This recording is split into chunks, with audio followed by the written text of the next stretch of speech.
to know these symbols. Bakit kaya mahalaga sa atin yung mga simbolo na hindi makikita sa paligid? Yes, Julia? Importante po yung mga signs sa paligid po para mag-organize po yung community at para po sa kaligtasan.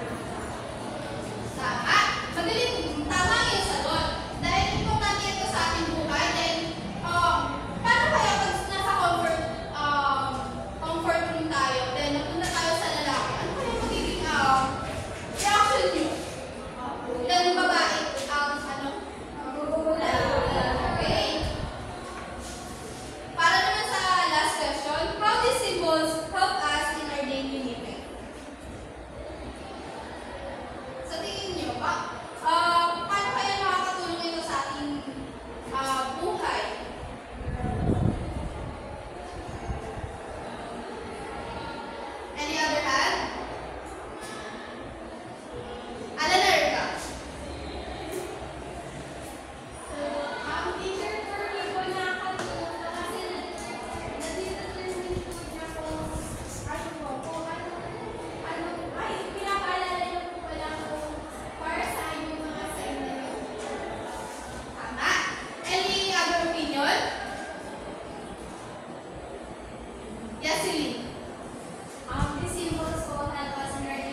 Explorer. Si Dora ay isang batang babae na explorer. Siya ay mahilig gumala. Si Dora ay kilala bilang isang mabait na bata. At kayo ba? Kayo ba ay mabait na bata? At dahil dyan, ay pwede ba natin tulungan si Dora? Kasi si Dora ay nangangailangan ng sulong. Pwede ba yun? Tutulungan natin si Dora. Bale, si Dora ay gumata ulit. At siya ay pumunta sa isang isla. Kung pagpunta niya sa isang isla, siya ay nakakita ng 6 na jars. Alam niyo ba yung jars? Anong jars? Lagayan. Di ba yung lagayan na ganito? Ayun yung jar. Bale, si Dora, bale isang batang curious, binuksan niya yung jar. Tapos ang pagbukas niya ng jar, ay may mga lumabas na maliwagang simbolo. Ngayon, ang kailangan ni Dora ay kailangan niyang ibalik ang mga simbolong ito sa kanilang lalagyan. Maaari ba natin tulungan si Dora? Magaling. Bale, si teacher ay nahatiin kayo sa dalawang pangkat. Ang unang pangkat at ang pangalawang pangkat. Si teacher din ay magbibigay ng gawain dito. Bale, simple lamang yung gagawin. Ilalagay niyo lamang itong mga simbolo na ito sa kanilang lalagyan. At huwag kayong matakot na magkamali dahil si teacher ay titignan lamang kung kayo nga ba ay may kaalaman na pagdating sa mga simbolong ito. Maliwanag po ba? Yan, meron na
1, 2, 3, 1, 2, 3. Ang galing-galing ko. Pwede po ba? Ayan, sige nga. 1, 2, 3, 1, 2, 3. Ang galing-galing ko! Ayan, kahit na kayo po, sinusukan. At base sa ating talak at sa ginawang dakop, sa palagay nyo, ano kaya ang ating tatalakayin ngayon? Like, may idea na ba kayo kung tungkol sa anong paksang ating aaralin ngayon? Ano? Sige, maaari mo magbahagi. Sa tingin ko po yung aaralin natin yung musical notes and rest. Ayan, so para daw kay Sirit, ito ay tungkol sa musical notes and rest.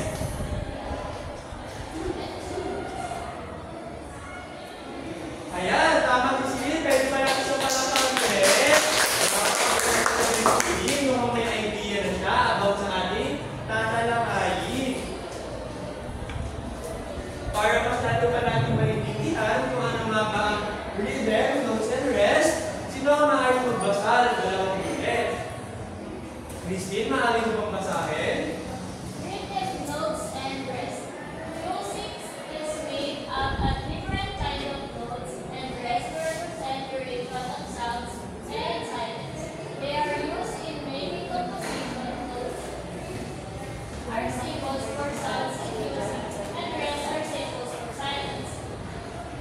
In writing a song, songwriter uses notes and rest and places them on side along with other musical symbols.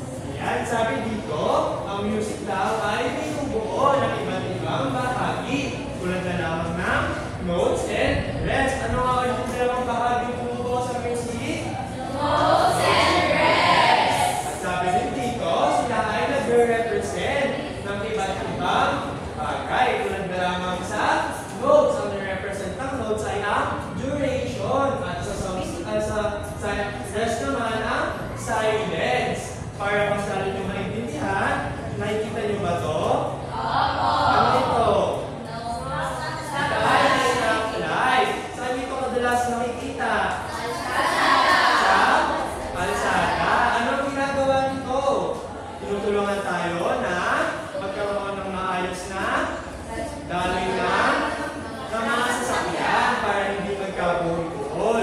Maliwanag ko ba ang ginagawa ng traffic lights? Yan. So para mas lalo maintindihan, isipin na lamang natin na kapag sinabing notes ay green light. Bakit po kaya green light? Dahil sabi dito, ito yung duration ng sounds. Bale, tuloy-tuloy yung pagtugtog. At kapag sinabi naman natin red, di ba ito yung stop? Stop siya sa ano, ibig sabihin niya. So yun yung silence o pagtigil ng tunog. Maliwanag po ba? Yan.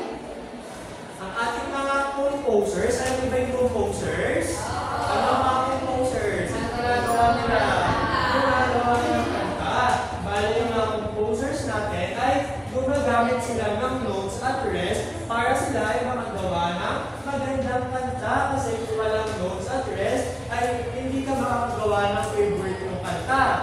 Sino ba ito pwede mag-share ng favorite nilang kanta na kinakanta nilang araw-araw? Alam, Erica, pwede ka ba mag-share? Pwede sample nga. Paano nyo naman kung paano kakantahin ni Alan Erica yung tatlong bibe?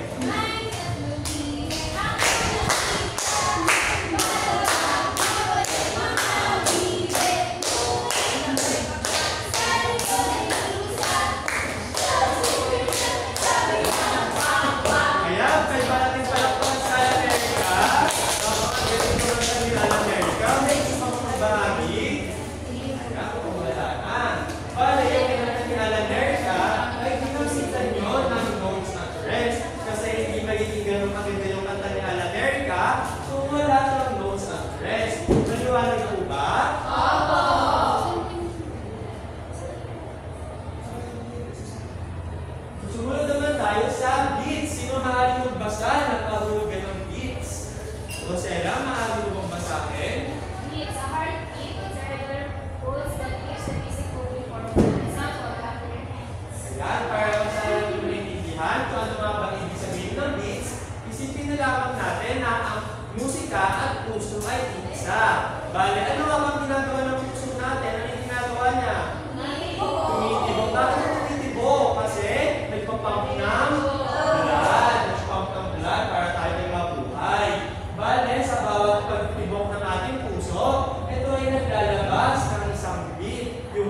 tug, tug, tug.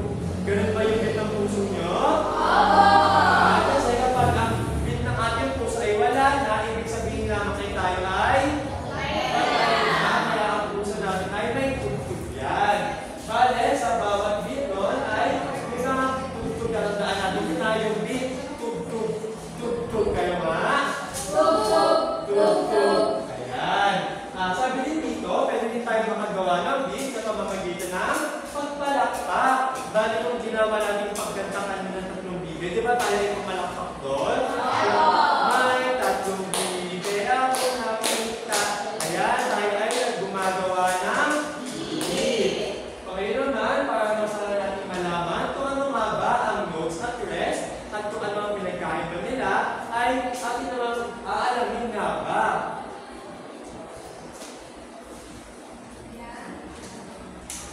Ayan.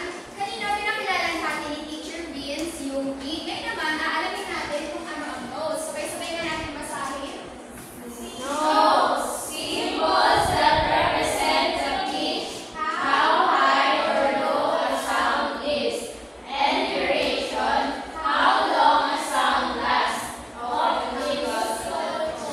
Yan. So, sabi nito class, ang mga notes daw ay mga simbolong ginagamit natin para i-represent or ipakita yung sound and pitches. Kung yung tunog ba daw ay high or low notes. So, meron tayong dalawang classification na notes. Merong high notes at merong low notes. Pero tandaan class na ang mga notes ay meron silang mga specific duration kada notes. So, pwedeng isang snap, pwedeng isang clap, at isang sipol na mahaba. So, kanina, sinabi ko na meron dalawang classification. May high notes at may low notes. Meron ba kayong mga kilalang singer na kapag kumanta sila ay nakakahit ng high notes? Sige. Si Jean Velasquez, Jean Velasquez. Sino pa? Morissette. Sarah Geronimo. Ariana Grande. Sino pa? Lana. Sige. Crystal Allen, Ayan, sister. So, yung mga binanggit niyo mga singers, sila yung mga talagang nakakahit ng high notes. Pero hindi ibig sabihin class na sinabi ko high notes sila ay pantay-pantay na sila ng mga vocal range. Dahil tandaan natin na kada singer ay may mga specific na maximum notes lang sila na kaya pupuntin. Naintindihan ko ba? Ayan, so meron tayo mga low notes. Sino naman yung mga singer na kilala niyo na kapag kumanta sila ay mga low notes lang? Yes? Singer si Moira. Jaya. Besa Zaragoza po. Ayan, Jess Zaragoza. So, meron din yung mga male singers natin. Di ba kalamitan mga lalaki talaga yung mga mababang boses. Kasi alam naman natin, yung mga lalaki talagang mga baritone lang sila o kaya mga bass. Ayan, so, pero hindi ibig sabihin nga na mga lalaki ay mabababa ang boses. Hindi na nila kaya mag-hit ng high notes. Gaya nga yung sinabi ni Christina, si Stel ng SB19. So, kung kilala niyo si Stel, alam niyo na nakakahit siya ng mga high notes. Naintindihan ko ba? Ngayon naman, ito yung mga halimbawa ng mga notes natin. Meron tayong whole note, full note, half note, at eighth note. Mamaya malalaman natin kay Teacher Alex kung ano yung mga katumbas nila into value. Naintindihan mo? Ayan. So ngayon, paano naman tayo makaproduce ng notes? Kailangan natin na it's either tutugtog tayo ng mga musical instruments or kaya naman tayo ay kakanta. So sa mga musical instruments, meron din tayong classification yan. Merong mga high notes na musical instruments na tulad ng flute, violin, at yung mga low notes naman ay mga bass guitar, or di kaya yung trombone, di ba kasi mababa yung range na. Naintindihan mo? Ano nga ulit ang notes? Ano ulit ang notes? Ano ulit ang nire-represent ng notes? Ano ulit ang nire-represent ng notes? Feature, pitch, tone, at duration. Yan. Pakiulit nga, Erica. Pitch po and okay. Thank you so much. So, kung ang notes ay nagre-represent sa sound at pitch, ano naman kaya sa rest? Diba? Sa mga sabay-sabay? Rest. Symbols that indicate silence or pauses in the music. They also have different durations just like notes. Yan. So, sabi naman dito, yung notes naman ay mga symbols na ginagamit natin para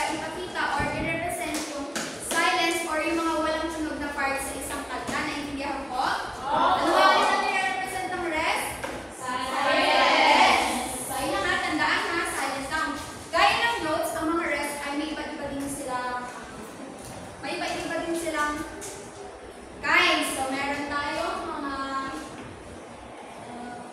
tayong half rest, quarter rest, at 16 rest. So, gaya din ulit ng mga notes, meron lang din silang mga specific duration. Hindi ibig sabihin na silent sila ay wala na silang halaga. Naintindihan po? So, ano kaya ang importansya ng rest sa isang kanta? Naintindihan ba kayo? Teacher, kapag tuloy-tuloy po yung kanta, hihingan po tayo. Ayan, tama si Rosella. Bigyan nga natin siya ng palakpak. Very good. So, kapag hindi tayo nagkakaroon ng rest sa pagkakanta natin, maaari tayong kapusin sa hinga or di kaya papangit yung pagkanta natin kasi mawawala tayo sa flow. Try nga natin kantahin yung Ako Ay May Lobo ng dire-diretso lang. Ako ay may lobo, di ba sasabihin okay, stop na. Di ba ano kaya bakit ba siya pakinggan? Yan, bakit siya pakinggan kasi hindi na natin nakikita yung flow ng melody sa kanta. Naintindihan po? So, ang pinagkaiba naman ng notes sa rest, simple lang, di ba? Sinabi ko kanina, ang notes ay nagre-represent ng sound at pitch. While yung rest naman ay nagre-represent ng silence. Naintindihan po? Okay, ulit na, Christine. Sinabi ko ang difference nila. Ang notes po nagre-represent po ng pitch and duration, while ang rest naman po ay nagre-represent ng silence. Yan, pakiulit mo nga ulit si Eve. Ang notes po nagre-represent ng pitch and duration, while yung rest po nagre-represent ng silence. Ayan, palakpakan naman natin sila ng dalawa. Hindi naman, aalamin natin yung mga value ng rest at mga notes and also yung iba pang klase ng mga notes at rest. Ayan, naintindihan niyo ba kung ano ang notes and rest, mga bata? Ayan. Ngayon naman, alamin natin kung ano nga ba ang mga value ng bawat note. Simulan natin sa whole note. So, ang whole note ay merong 4 beats. So, paano yun? Ganito yun, mga bata, ha? 1, 2, 3, 4. Nag-guess po ba, mga bata? O, sige, sabayan niyo nga si teacher. 1, 2, 3, go. 1, 2, 3, 4. Saka. 1, 2, 3, 4. Naintindihan po ba, mga bata, kung anong beats ng whole note? Ayan. Ngayon naman ay sa half note, meron itong 2 beats. So, paano yun? Ganito yan, mga bata. 1, 2, 1, 2. Naintindihan mo ba? Okay, sabay-sabay tayo, ha? 1, 2, 3, go. 1, 2, 1, 2. O, sige nga, paano ulit ang whole note? 1, 2, 3, 4. 2, 3, 4. Kaya half note na mga bata. 1, 2, 1, 2. Ayan.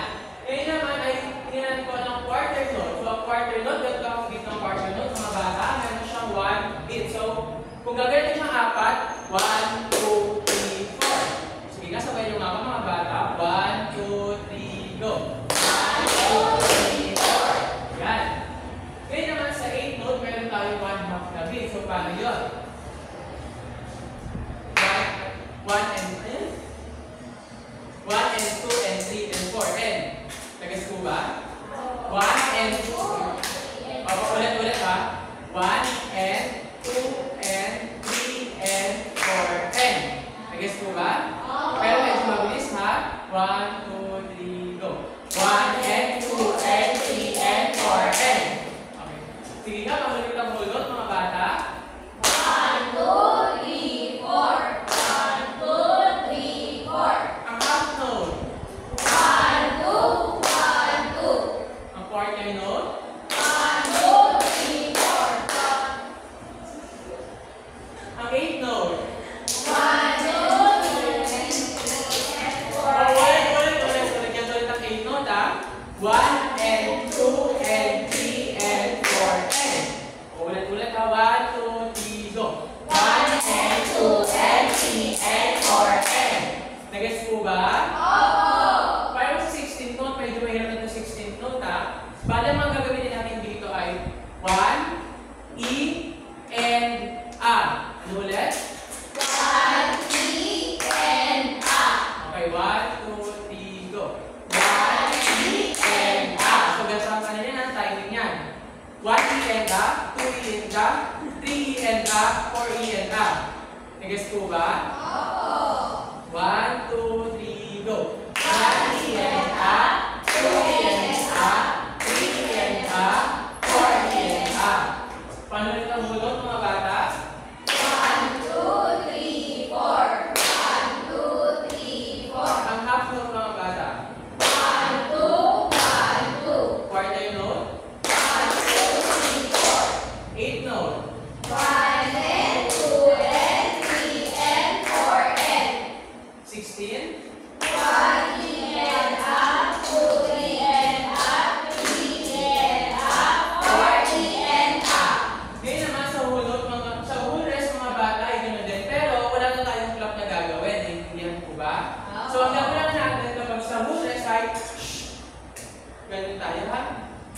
Ito ha. Guess mo ba? Masabi tayo. 1, 2, 3, go. Nag-guess mo ba? Sa half note naman, nag-guess din. Sige nga, ulit na nga mga bata. 1, 2, 3, go. Sa quarter note, mga bata, guess mo ba? Sige nga.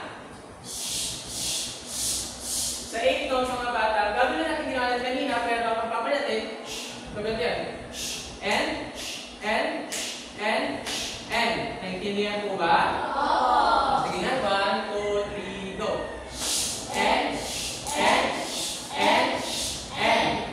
Sa 16th note, mga bata, hindi na wala na kanina, pero ang gagawin natin, tatanggalin lang natin yung clap at papalitan natin na okay, 1, 2, 3, go. Sige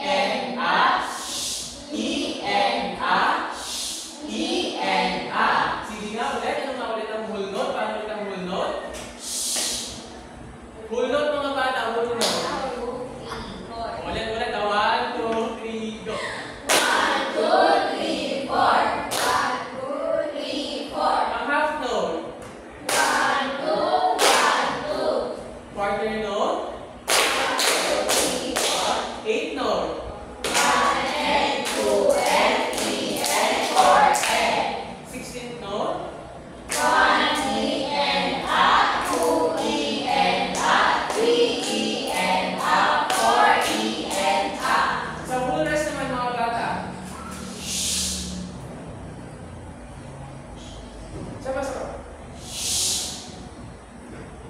Sa half rest. Quarter rest. 8th rest. And 16th. E and A, E and A, E and A. Naintindihan po ba mga bata? Opo. Sige nga, alam ko ulit ang whole note. Ay, wala.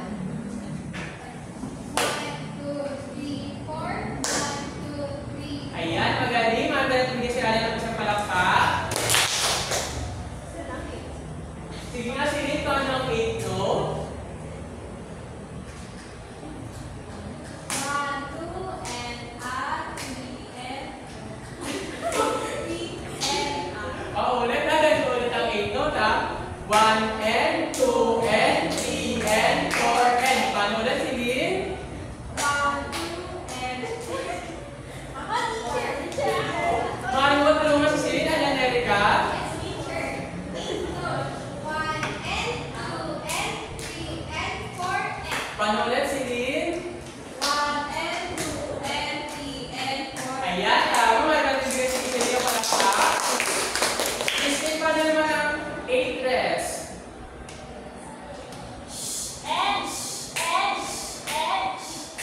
Ayan, tama. Pero ha, ginaw ha, walang palakpak yan kapag rest ha. Kasi silence niya, di ba?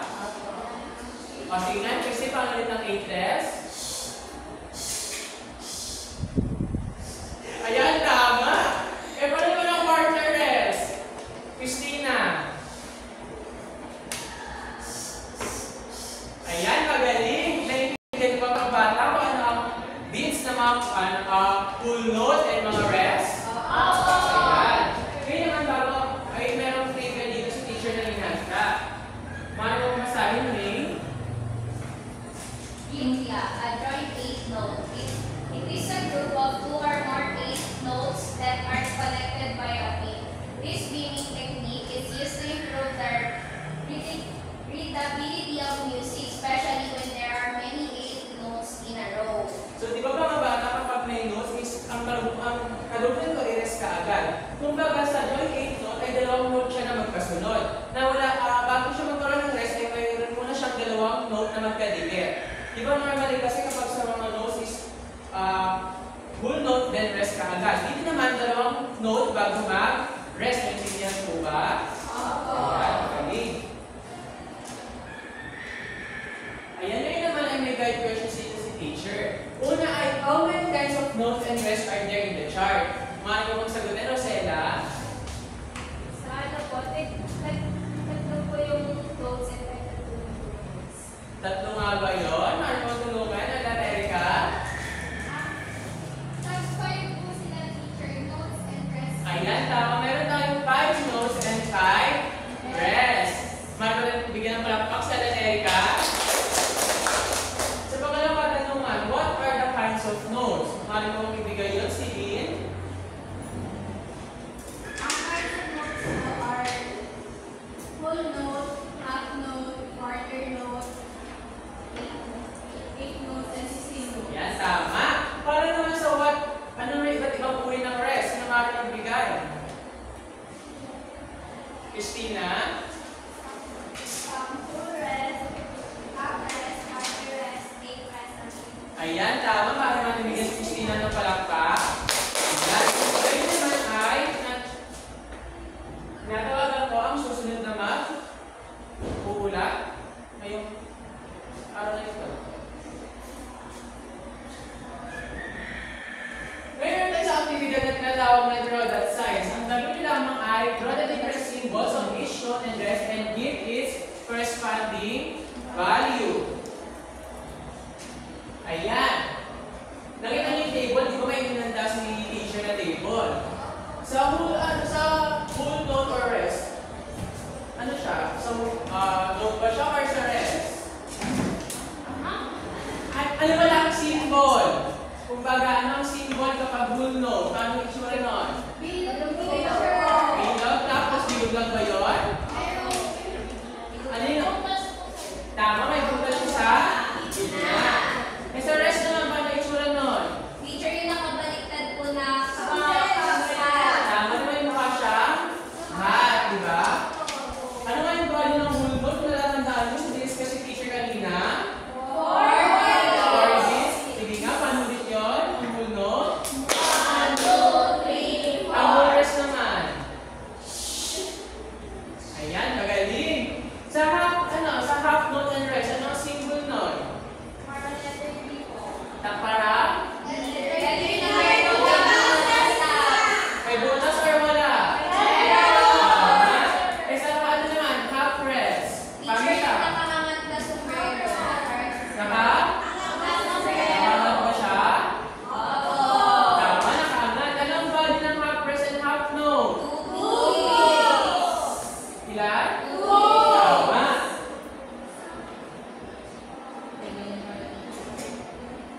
Para naman sa quarter note, ano ang symbol niya?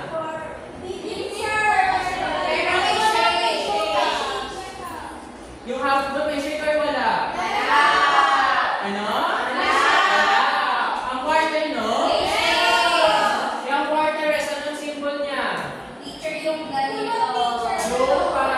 sunod. Tama. Anong value nun? Ilan? Tama.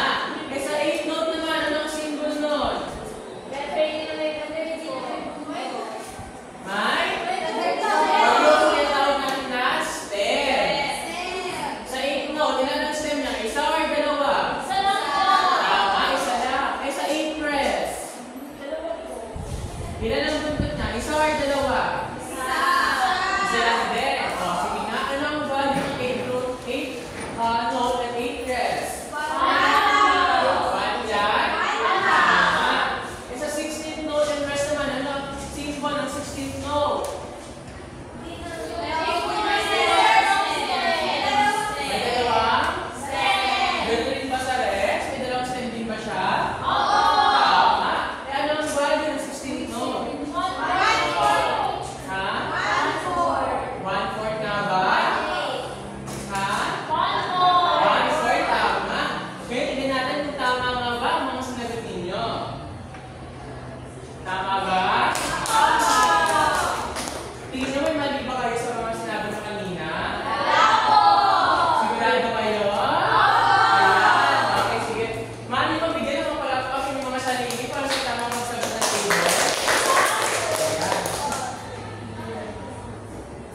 ba yung notes? Ulit. Nariwala ko ba ulit? Dahil dyan. Wala tayo kasi.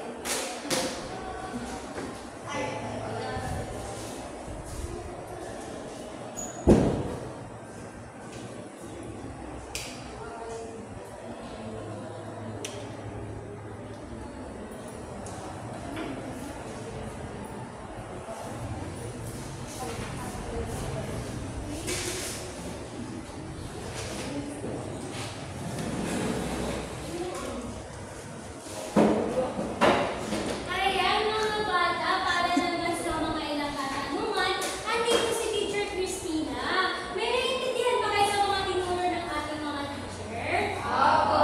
Ayan, sige, kung may natutunan kayo, masasagot nyo ito ng madali. Sige nga, sa number 1, sino ang gustong sumagot?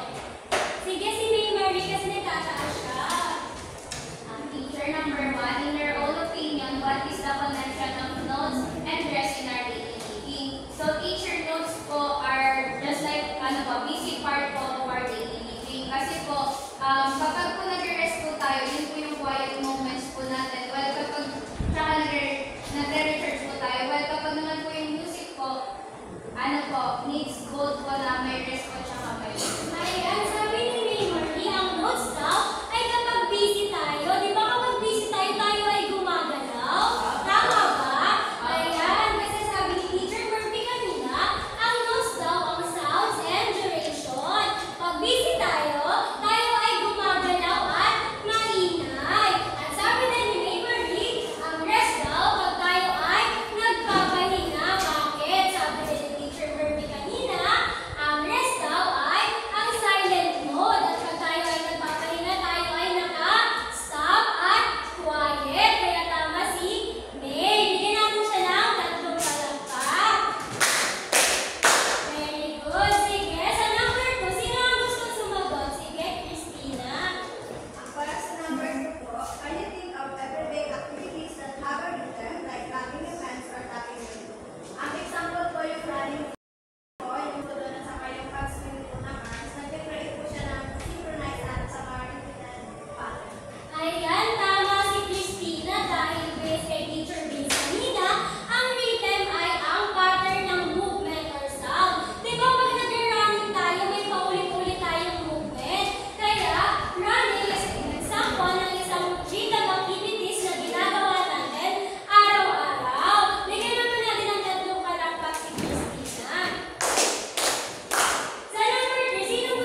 nyo.